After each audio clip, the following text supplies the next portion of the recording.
Good holy everyone. To our instructor, Professor Josephine S. De Castro, good morning. I am Gerald V. Ligada, your reporter for this topic.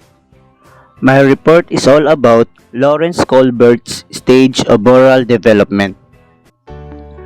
Lawrence Kohlberge, he was an American psychologist and an educator who was born on October 25, 1927 in Bronxville, New York, and passed away on January 17, 1987 in Boston, Massachusetts. In 1958, Lawrence Kohlberge agreed with Jean Piaget's 1932 theory of moral development in principle, but wanted to develop his idea further. Moral development is a type of development of the brain. It has to do with what you think about moral issues and what you think if it's right or wrong. He used Jean Piaget's storytelling techniques to tell people story involving moral dilemma. In each case, he presented a choice to be considered, for example, between the right of some authority and the need of some deserving individual who is being unfairly treated. One of the best known of Kohlberge's 1958 story concerned of a man called Heinz, who is lived somewhere in Europe. Allow me to narrate the short story of Heinz. Heinz's wife was dying from a particular type of cancer. Doctors said a new drug might save her. The drug had been discovered by a local chemist, and Heinz tried desperately to buy some, but the chemist was charging 10 times the money it cost to make the drug, and this was too much more than the Heinz could afford. Heinz could only raise half the money, even after the help from family and friends. He explained to the chemist that his wife was dying and asked if he could have the drug cheaper or pay the rest of the money later. The chemist refused, saying that he had discovered the drug and was going to make money from it. The husband was desperately to save his wife, so later that night, he broke into the chemist and stole the drug. Kohlberge asked a series of questions such as 1. Should Heinz have stolen the drug? 2. Would it change anything if Heinz did not love his wife? 3. What if the person dying was a stranger? Would it make any difference? 4. Should the police arrest the chemist for murder if the woman died? Kohlberge wanted to understand how moral reasoning developed as the people aged by examining the response of the children of various ages to these questions. 72 Chicago boys between the ages of 10 and 16 made up the sample, and 58 of them were monitored for 20 years at 3-yearly interval. Kohlberge was mainly interested in what is not whether the boys judged the action right or wrong, but the reason given for the decision. He found out that this reason tended to change as the children got older. Kohlberge identified 3 distinct levels of moral reasoning: pre-conventional, conventional, and post-conventional. Each level has 2 stages. Level 1. Pre-conventional morality. The first stage of moral development lasts until the age of 9. At the pre-conventional level, children lack a personal sense of morality. Instead, moral judgments are influenced by adult standards and the consequences of abiding by or disobeying them. For instance, a behavior must be good if it leads in reward and negative if it results into punishment.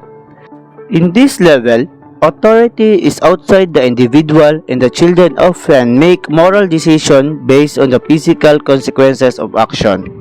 There are 2 substages under the level 1 pre-conventional moralities.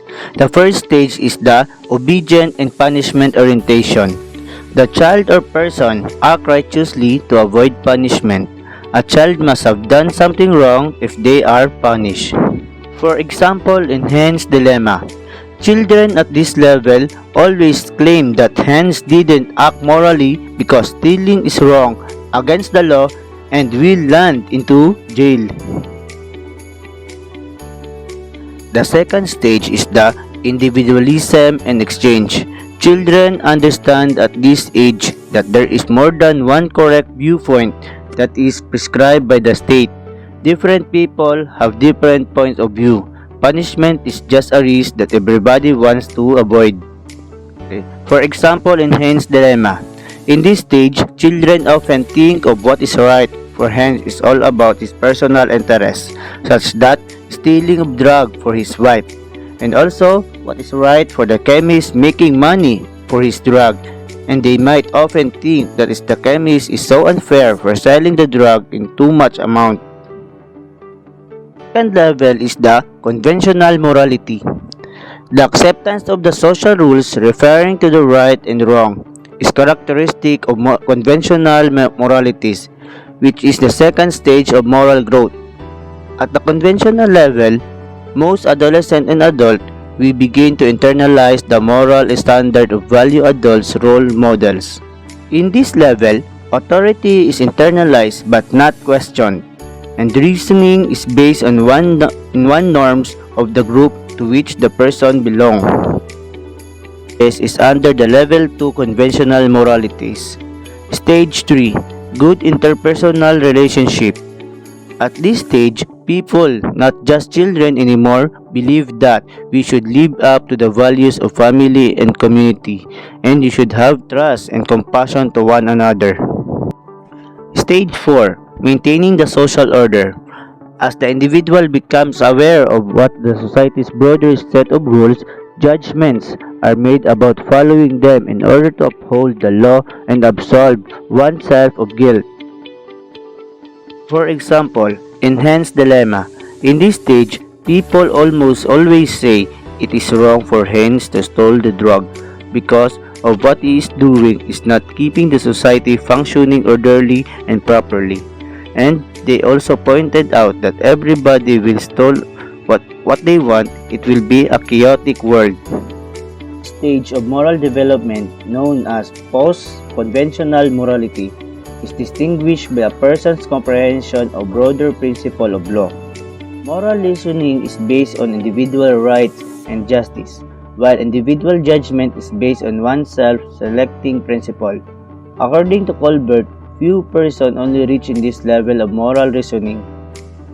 Only 10% to 15% of people can think abstractly at this stage 5 or stage 6, post-conventional moralities. That is to say, the majority of the people adopt the moral perspective of those around them, whereas very few people consider ethical ideals for themselves. Right. The individual learn that although the rules and law may exist for the benefit of the greatest population, there are instances when they will act against the interests of certain people. For example, in Hein's dilemma, the protection of life is more important than breaking the law against stealing. It's also often contained between the way of the society is and the way of they think society it will. Stage 6, Universal Principle.